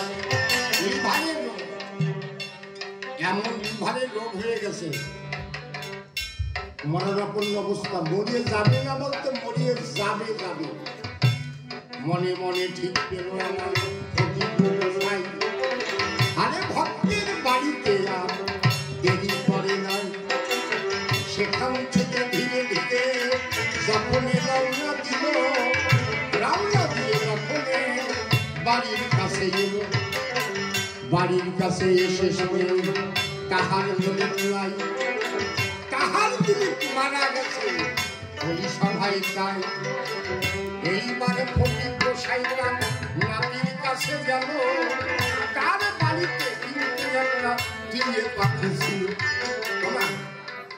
দিলীপ বাবা ফকির গোসাই, প্রভুপাদ ফকির গোসাইয়ের বাড়িতে তার নাতি ছেলে মারা গেছিল বিহারে, কিন্তু ওই বাড়িতে একটা টিয়ে পাখি ছিল, ভাষার মধ্যে কৃষ্ণ কথা বলত, আমি কথা বলত। যখন গিয়ে পাগল সে দেখিবারে পায়, মনে পড়ে আছে ওই যে মৃত্তিকায়। তখন এই পণ্ডিত সাধু নাতির কাছে গেল, নাতির ওই পেটের উপরে পা তুলিয়া দিল, নাতির পেটের উপরে পা তুলে দিল, আর ওই টিয়ে পাখির দিকে আকর্ষণ করে। টিয়ে পাখি ধীরে ধীরে ভাষায় মরে গেল, তার আত্মা এসে তার নাতির দেহে ঢুকিল। সঙ্গে সঙ্গে দিল সখী মেলে চায়, ভক্তরা প্রেমানন্দে দেখিতে দেখিতে এসে পেয়েছে জীবন। এই ফকির গোসাই বাঁচিয়েছে তার নাতির জীবন। কত অলৌকিক ক্রিয়া এ জগতে আছে, কত কথা কহিব আজি আপনাদের কাছে। সূক্ষ্ম দেহ ধরতে পারত, সূক্ষ্ম দেহ বোঝে, ঘরের জানালা দরজা সব বন্ধ থাকবে, একদম ঘরে তালা দেওয়া থাকবে। সূক্ষ্ম দেহ ধরে এই ফকির গোসাই বিচরণ করতে পারত। ঘটনা শোনেন, বাংলাদেশের ঘটনা। বানসারাম নামে ভক্ত তার বাড়িতে গেল, তার বাড়িতে গিয়ে যখন উদয় হল, বানসারাম ডেকে বলে, বাবা মনে আছে ভাবো, তোমাকে আজি আমি রন্ধন করে খাওয়াবো। গোসাইকে সেবা দিচ্ছে শোনেন মহাশয়। এমন সময় ধ্যানের মধ্যে যখন জানতে পায় গণেশ পাগল উঠে গেছে, শোনেন কাজী নড়ে। যখন ফকির গোসাই নিজে জানতে পারে, গণেশ পাগলের নাম শুনেছেন বাংলাদেশে? শোনেননি? আরে বাবা, ভয়ঙ্কর পাগল ছিল, কোপাতক আছে না, অনেক লীলা কাহিনী। সেই গণেশ পাগল উঠে গেছে, উনি জানতে পেরেছেন। তখন বাঞ্ছারামের কাছে বলছে, বাবা রে, তোর এই ঘরের সব দরজা আটকা। বাঞ্ছারাম গিয়ে সব দরজা মেন দরজায় বড় একটা তালা বাড়ি। সেই ঘরের মধ্যে বাবা ফুটি বসা বটে দল, বাইরে বাঞ্ছারাম দাঁড়িয়ে আছে। শোনেন মহাশয়, বলছে কেউ যদি আমাকে ডাকাডাকি করবি না, খবরদার। আমি নিষেধ করলাম, আমি এই ঘরের মধ্যে আছি, কেউ আমার ডাকাডাকি করবি না, নিষেধ করলাম। আর তুই দাঁড়িয়ে থাকবি, তালাও খুলবি না। তাতে যদি আমার রাত অধিক হয়ে যায়, আর রাত যদি পোহায়ও যায়, সকাল হয়ে যায়, তাও দরজা খুলবি না, আমি না বলা পর্যন্ত। এইবার ঘরের মধ্যে আমার ফকির গোসাই ছিল, সূক্ষ্ম দেহ ধরে কার কাছে যাই, কার কাছে? ওই যে গণেশ পাগল মারা গেছে, যে বাড়িতে মারা গেছে, আমার কেন্দুয়ার থেকে সেই বাড়ি 50 কিলোমিটার দূর। কয় কিলোমিটার? 50 কিলোমিটার। ওই ঘরের মধ্যে আটকা আছে, কিন্তু 50 কিলোমিটার দূরে তালা দেওয়া, সব জানালা দরজা বন্ধ। এইবার সূক্ষ্ম দেহে ধরে ফোটে গণেশ পাগলের মৃতদেহের কাছে গিয়ে দাঁড়ানো, নিজের হাতে কোটা কোদাল হাতে দিয়েছিল, নিজের হাতে সমাধি ছেঁকিল। সমাজে ছেঁকি আমাদের ফটিক বসে এসেছে। উনি যেখানে যেতেন না, নিজে কাজ করতেন, ভালোবাসতেন কাজ করা, কিন্তু ভক্তরা আপনাকে কাজ করতে দিতেন। নিজে কোদাল ধরে সেই গণেশ পাগলকে সমাধি দিয়েছে। সমাধি দিতে দিতে বোঝেন তো, নিজে একা একা মাটি কাটতে গেলে বহু সময় লাগে না? আমার বহু সময় লেগেছে। এইবার সমাধি দিয়ে আমার ফিরে গেলে ঘরের মধ্যে থেকে কথা যে কহিল, ফটিক গোসাই দেখে বলে, বাঞ্ছারাম আমার কথা লবি, ঘরের তালা এইবার নিজের হাতে খুলে দিল। নিজের হাতে তালা যখন বাঞ্ছা খুলে দিল, অমনি ফটিক গোসাই বাহিরেতে এসে বলে, বাবা আমার বহু খিদে লেগেছে, বল আমি কি খাই? বলছে আমার প্রচন্ড খিদে লেগেছে, আমাকে খাবার দে। এখন বাঞ্ছারামের ঘরে ওই যে পান্তা ভাত ছিল, ওইগুলো খেতে দিয়েছে। বলছে বাবা তোমারও তো খিদে লেগেছে, তুমি কোথায় গিয়েছিলে? বলছে জানিস, আমার একটা প্রাণের মানুষ মারা গেছে, গণেশ পাগল, বড় ভালো মানুষ ছিল আমার জন্য, তার জন্য মনটা কেঁদে উঠেছে, ওদেরও প্রাণটা কেঁদে উঠেছে। ওরা ভাবলো তাহলে আমরা যাই তো, আমরাও তো দেখে আসি। ওখানে খাবার দিয়ে খাবার উঠে উনি ঘরে বসে রয়েছে, ওরা দেখতে গেছে গাড়ি। ওইখানে দেখতে যখন গেছে, গিয়ে বলে এই তো সমাধি দেওয়া হয়ে গেছে। কে দিয়েছে? ফটিক গোসাই। এখন বাঞ্ছারাম নয়, ফটিক গোসাই। সে তো আমার ঘরের তালা বন্ধ অবস্থায় ছিল, আমি নিজের হাতে তালা বন্ধ করে রেখেছি, সে কি করে এলো? বলছে হ্যাঁ আমরা নিজের সাথে দেখেছি, ফটিক গোসাই এখানে এসেছে। ওইখান থেকে তাড়াতাড়ি বাঞ্ছা বাড়ির মধ্যে এলো, বাড়ির মধ্যে এসে ঘর টাকা দেখতে পেল। সেইখান থেকে বাবা ফটিক উদার হয়ে গেল, একবার প্রেমানন্দে। কত অলৌকিক লীলা এ জগতে আছে, শ্যামানন্দ কত কথা তোমার কাছে গেলাম। আরো ঘটনা আছে, সূক্ষ্ম দেহ ধরল তো জলের মধ্যে হেঁটে যাবে, জলের উপর দিয়ে একবার গেল ভক্তের বাড়ি যাবে। সঙ্গে বিন্দু নামে একটা ছেলে ছিল, বিন্দু। এখন দুইজনে গিয়ে দেখলো, ওই বাংলাদেশে বেশি নদী মাতৃক দেশ তো, নদী ছিল, নদীতে খেওয়া ভাই মাঝিও নাই, নৌকা। তখন বলছে তাহলে কি করে পারে যাই, ভক্তের বাড়ি যেতেই হবে। বাবা কত সুন্দর কথা শুনে, ভক্তের বাড়ি যাবে, কিন্তু মাঝি ঘুমায় আছে, খাওয়া দাওয়া করে ঘুমায় আছে, নৌকাও নাই, মাঝি। আমার ফটিক গোসাই ডেকে বলে, বিন্দুর ভাই চলো আমরা উচ্চেশ্বরে কৃষ্ণ নামটি গাই। কৃষ্ণ নাম যখন বদনে বলিল, দেখিতে দেখিতে পাগলের চোখে জল এল। প্রেম ভরে পাগল গাহে কৃষ্ণ গান, গান শুনে কানতে গেছে ওই যে ভগবান। ভগবান নিজে তখন মাঝে রূপে এসে পাগলকে পার করে দিয়েছিল নিজে ভালোবেসে।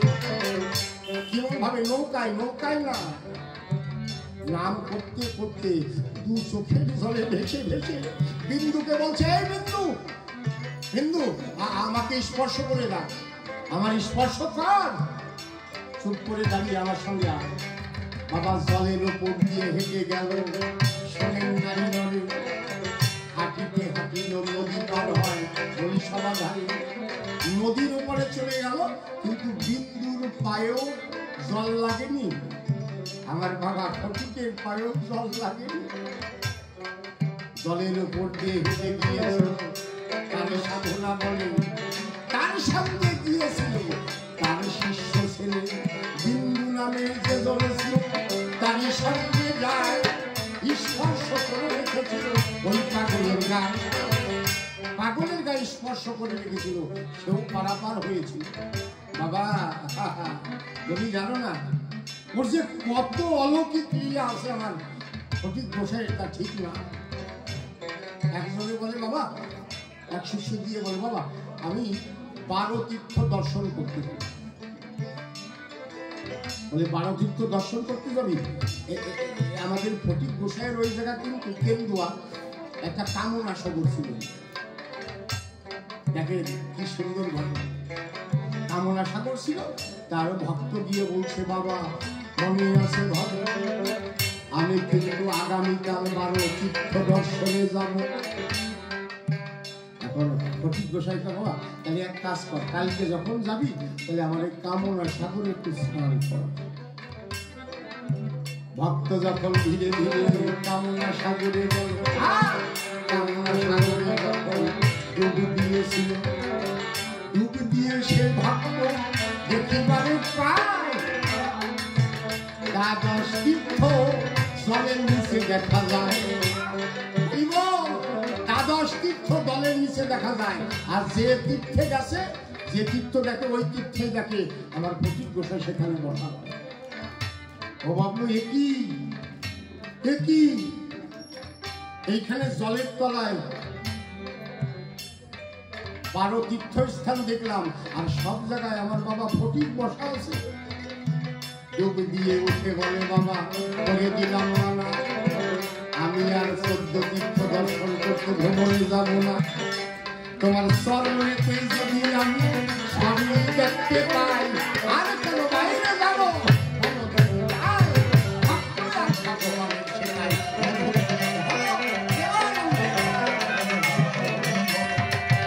বাবা কত অলৌকিক লীলা আছে রে। তুমি বললে সাধুরা কি পারে, তোমার কয়টা শোনাবো। কয়টা শুনবে? শোনো। নাম শুনেছেন কোথায়? আমি বলছি, বলেন তো। আস্তি কাটে জাতি কাটে, বরিশাল, বরিশাল জেলায় কালাচাঁদ ফকির, বড় নাম করা ফকির। তার কাছে রুগী গেলে না মন্ত্রতন্ত্র দিয়ে ধূপধুপারি করে মানুষের অসুখ ছেড়ে দেয়। কিন্তু আমার এই ফটিক গোসাই মন্ত্রতন্ত্র পছন্দ করত। কি অলৌকিক লীলা দেখো। চারিদিকে বাংলাদেশে নাম কালাচাঁদ কবিরাজ, কালাচাঁদ কবিরাজ, কালাচাঁদ কবিরাজ ছাড়া আর কেউ চিনে না। যত কঠিন রোগী তার কাছে যায়, সে মন্ত্র করে হাত তুলে গায়, সে ভালো হয়ে যায়। আমার ফটিক গোসাই অন্তরে অন্তরে আমি সেখানে না গিয়ে বাড়িতে থাকবো। অন্তরে অন্তরে কাছে আমার ভাবো, কালাচাঁদ কবিরাজের কাছে আমি যাব। এবার কি হলো? কালাচাঁদ কবিরাজের কাছে এসে বাবা ফটিক গোসাই বসে সবাই কাছে যায়, কারো জ্বর, গায়ে হাত দিয়ে মন্ত্র দেয়, ভালো হয়ে যায়। আমার বাবা ফটিক বললো, হ্যাঁ বাবা রে, আমার বড় জ্বর হয়েছে রে বাবা, আমার বড় কঠিন ব্যাধি হয়েছে, আমার একটু ভালো করে দেন। এইবার কালাচাঁদ যখন আমার ফটিক গোসাইয়ের গায়ে হাত দিল, অমনি তার মন্ত্র তন্ত্র হরণ করে নিল। দেখেন কেমন একদম সবার গায়ে হাত দেয়, সেগুলো ভালো হয়ে যায়, কিন্তু আমার বাবা ফটিকের গায়ে যখন হাত দিয়েছে, তার মন্ত্রতন্ত্র সব হরণ করে নিয়েছে, কিছু মনে থাকে না। ওই জায়গা থেকে যখন চলে আসে, এখন অনেক রুগী আসে, মন্ত্র কয়, হাত দেয়, আর ভালো হয় না। কালাচাঁদ কবিরাজ মনে ভাবে তাই আজ বলি আমার সবকিছু হারাই। ওই যে ফটিক গোসাই এসেছিল, আমার সব দিয়ে গেল, অন্তরে অন্তরে আছে। এইবার ফটিক গোসাইয়ের কাছে যাব, আমার যা হরণ করে নিয়েছে আমি ভিক্ষা চেয়ে নেব। ধীরে ধীরে যখন কালাচাঁদ আমার ফটিকের কাছে গেল, ফটিকের চরণে ভূত হয়ে পড়ল। ফটিকের চরণে ভূত হয়ে পড়ল। বলছে কি হয়েছে, কি হয়েছে? বলছে বাবা তুমি যে আমার আনছো, আমার মন্ত্রতন্ত্র সব তুমি হরণ করে নিয়ে এসছো, আমার আর কিছু মনে থাকে না, আর রোগীও ভালো হয় না, আমি কি করে বাঁচবো? বলছে আমি তোরে কয়টা টাকা দিচ্ছি, মন্ত্রতন্ত্র ছাড়, টাকা দিয়ে ব্যবসা কর, তারপরে সংসার চালা। আমার ফটিক গোসাই তাকে কিছু অর্থ দিয়েছিল, অর্থ দিয়ে ব্যবসা করে বড় ব্যবসায়ী হল। দেখেছে, যেখানে হাত দিয়েছে সেখানেই কাজ হয়ে গেছে।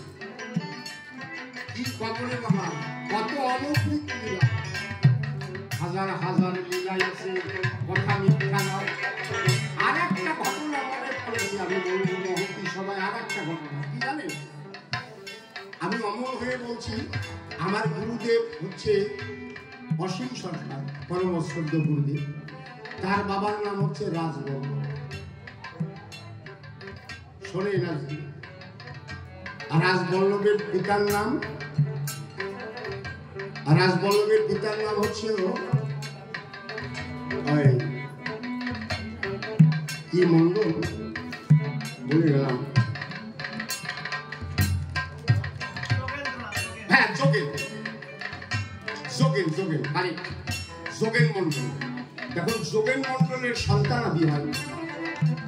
অলৌকিক লীলাগুলো শোনো বাবা, সামান্য আপনারাও শুনবেন, ছেলে পেলে হয় না। তা আগে কাঁথা সেলাই করতো না, সেলা দেওয়া কাঁথা, এখন তো কাঁথা নাই, বেড কাভার হয়ে গেছে। আগে তা না, বাংলাদেশে প্রত্যেকের বাড়িতে কাঁথা ছিল। তা উনি 18টা গাছে 18টা করে কাঁথা রেখে দিয়েছে। একদিন ফটিক গোসাই হাঁটতে হাঁটতে সেও বাড়িতে গেল, বাড়িতে গিয়ে কহিতে লাগে,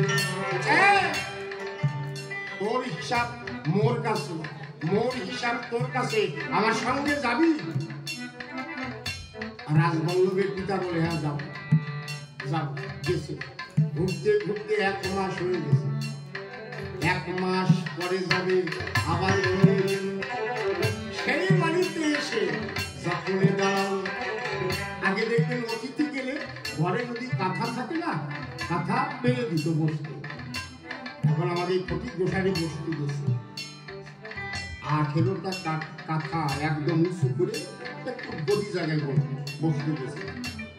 কি অলৌকিক লীলা, সেই কাঁথা সমেত জায়গায় বিষ্ঠা ত্যাগ করেছে। এখন যে বিষ্ঠা ত্যাগ করেছে, আর রাজবল্লভের দিদিমা দিয়ে বলছে, তুমি যত বিষ্ঠা ত্যাগ করো তাতে দুঃখ নাই, আমার 18টা বস্তার মধ্যে 18খানা, প্রত্যেকটার মধ্যে 18খানা কাঁথা আছে, এই 18টা নষ্ট করেছে, তাতে কি হয়েছে? আরো 18খানা আনিয়ে দেবো, তাও যদি নষ্ট করো আমার দুঃখ নাই, কিন্তু আজকে একটা সন্তান আমি তোমার কাছে চাই। ভক্তি দেখে পাগল তখন বলছিল, যা অন্তরে অন্তরে আসে আমার ভালো, আজ তোকে আমি একটা বর দিয়ে তোর গর্ভে জন্মাবে সুন্দর ব্রহ্ম। এই কথা পাগল বলে কাঁদতে লাগলো। উনি কাঁদে কেন?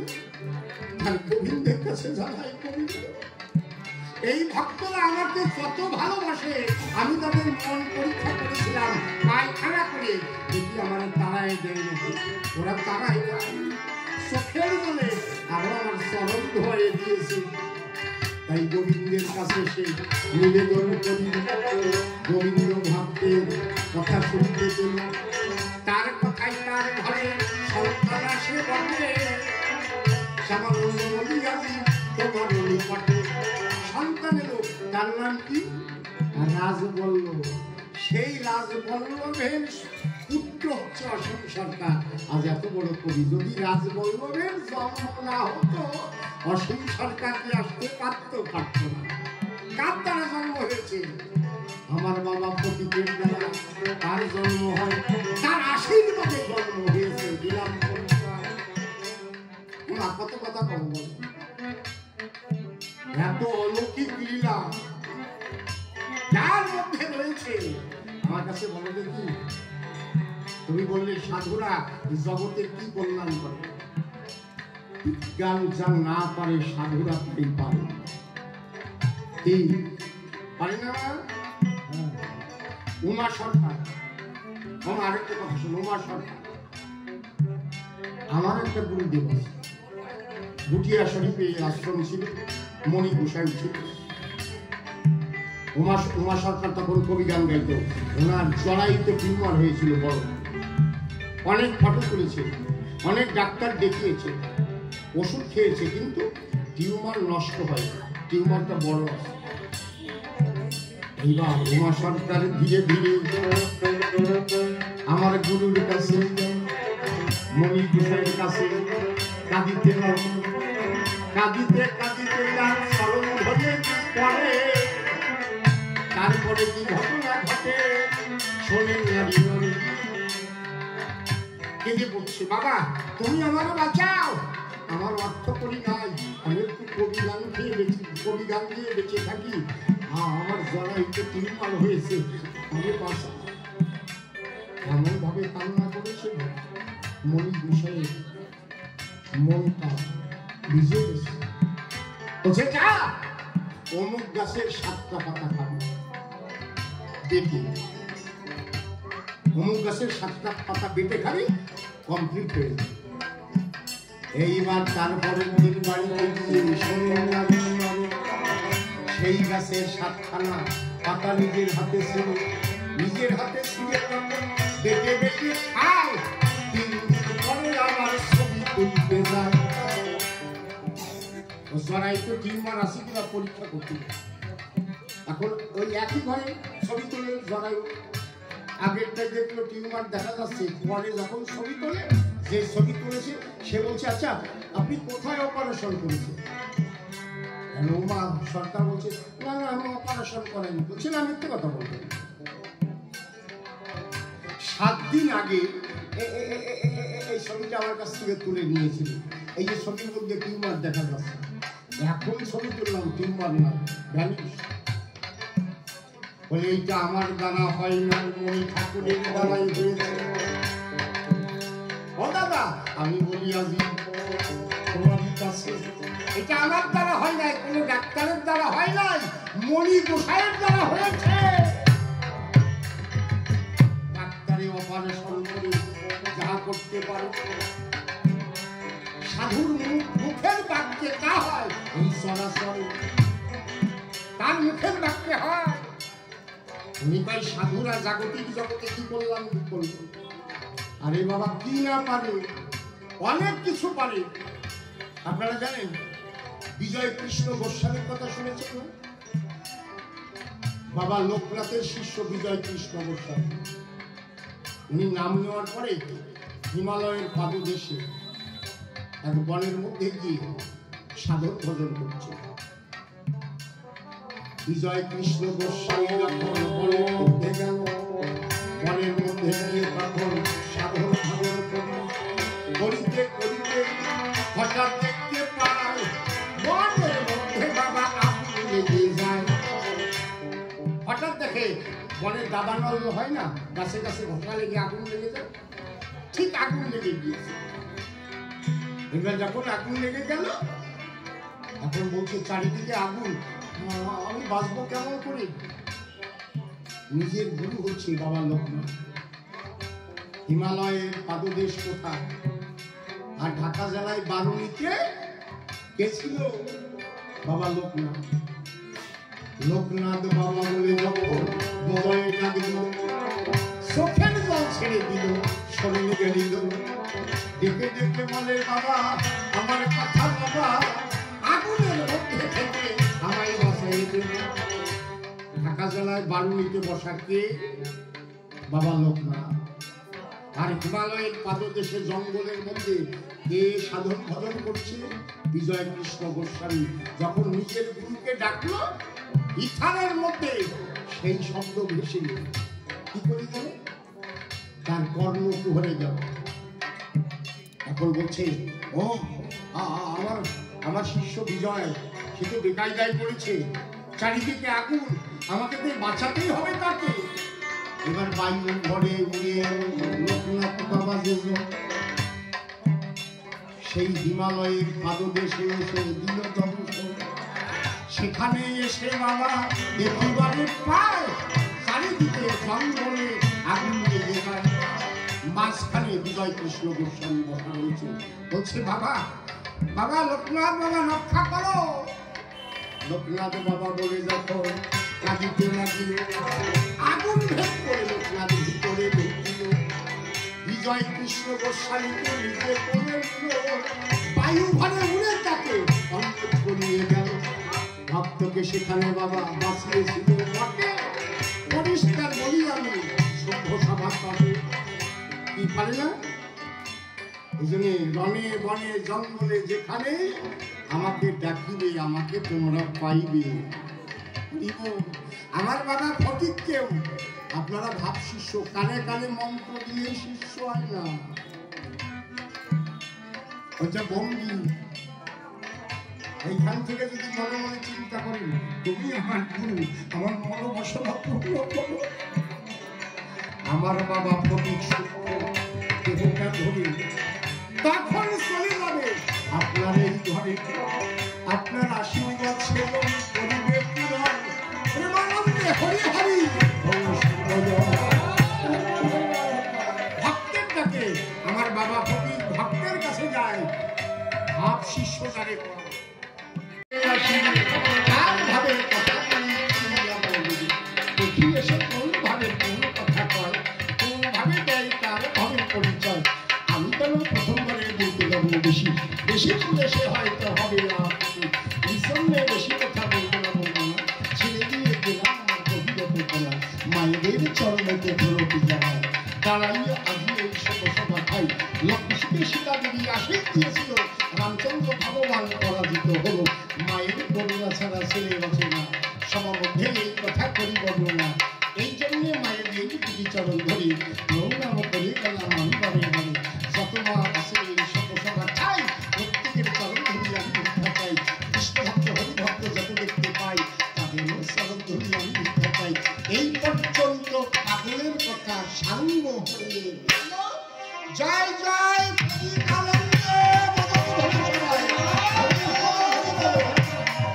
জয় জগদীশ কি, বলো জগদীশ কি, ফটিক গোসাই কি, ফটিক গোসাই কি, হরি বল হরি বল হরি বল।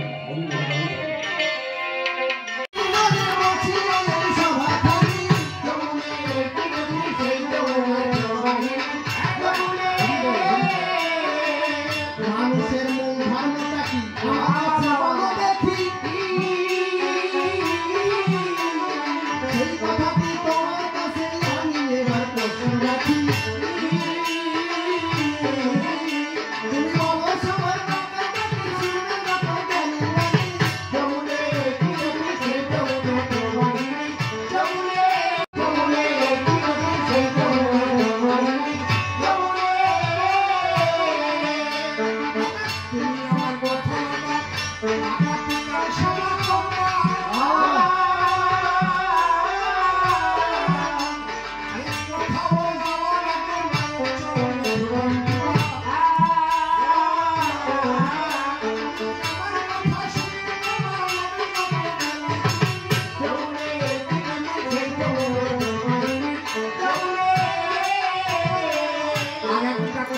আছে আরো আরো তোমার কাছে আসো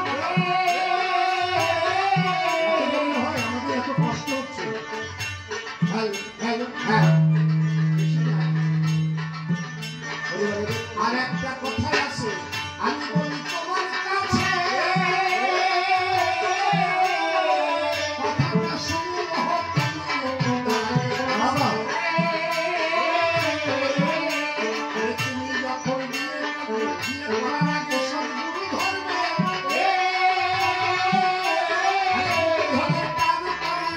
ঘরে বলবে আর সব গুরু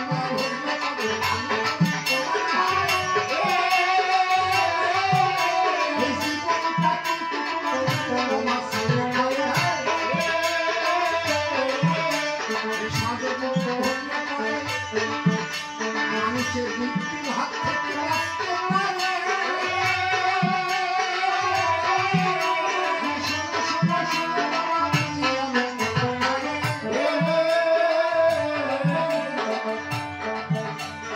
আরে কিছু আমার থাকতে পারে জিজ্ঞেস করে আমার ভালো আমি পুরস্কার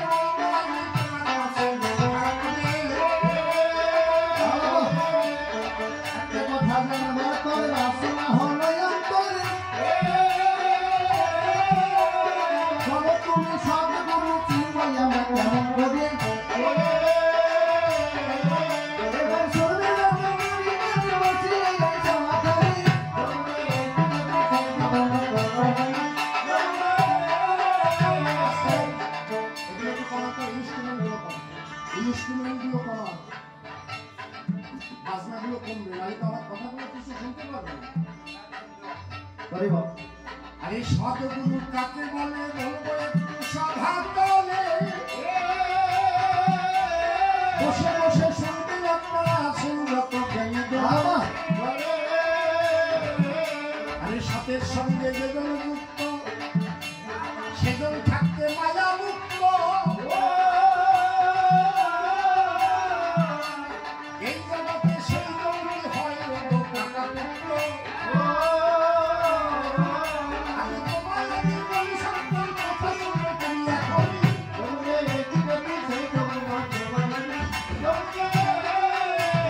সদা সত্য কথা বলে সেজন সদা সত্য কথা বলে সত্য পথে যেজন চলে আরে এমন গুরু দেখলে পরে করো তাহার স্মরণ করে আমি করি না মুখ দিয়ে মিথ্যে কথা বলো না আরে নারী দেখলে কুকুর কুকুর জামিন দিতে তাকাইও না এখন মাতুয়া দল আসছে, ওটাই যাচ্ছি দেখতে, চলো।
এসে পড়েছি।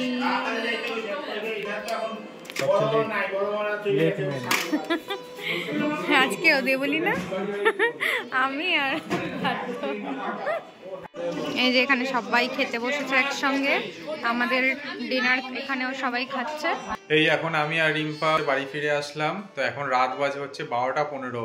আমি অফিস থেকে ফিরেছিও আজকে অনেক দেরি করে। তো আমি ওখানে আমি ওইখানে আজকে প্রোগ্রামে পৌঁছেছি হচ্ছে প্রায় তখন কটা বাজে 10:30। আমি জানি না, আমি তো 10টা 10:30টার সময় পৌঁছেছি। টেক্সট করে যাচ্ছি যে কখন আসবে, হঠাৎ করে দেখলাম অনেকক্ষণ পরে দেখলাম একটা টেক্সটে রিপ্লাই এসেছে পিছনে। আমি তাকিয়েছি, দেখি তো আমি কাউকে দেখতেই পাচ্ছি না। তারপরে গানের পালা, কবি গান শেষের প্রায় কিছুক্ষণ আগে আবার একবার ঘুরে তাকালাম, তখন দেখছি এরকম হাত নাচছে আমার। তো যাই হোক, আজকের ভিডিওটা অনেক লম্বা হয়েছে, অনেক বড় হয়েছে। আশা করি তোমাদের সকলের খুব ভালো লেগেছে। আমাদের কিন্তু সত্যি কথা বলতে ভীষণ ভালো লেগেছে। আমি তো ভীষণ আনন্দ করেছি, মানে মন থেকে এত আনন্দ করেছি, আমার তো দারুণ লেগেছে। আমি ফার্স্ট ক্লাস থাকতে পারিনি, মানে লাস্টের দিকটা একটু ছিলাম। তো যতটুকুনি আমি ছিলাম ততটুকুনি কিন্তু আমার ভালো লেগেছে। তো চলো আজকের এই ব্লগটা এখানেই শেষ করছি। দেখা হচ্ছে একটা সুন্দর নতুন ব্লগ নিয়ে। চলো টাটা, গুড নাইট।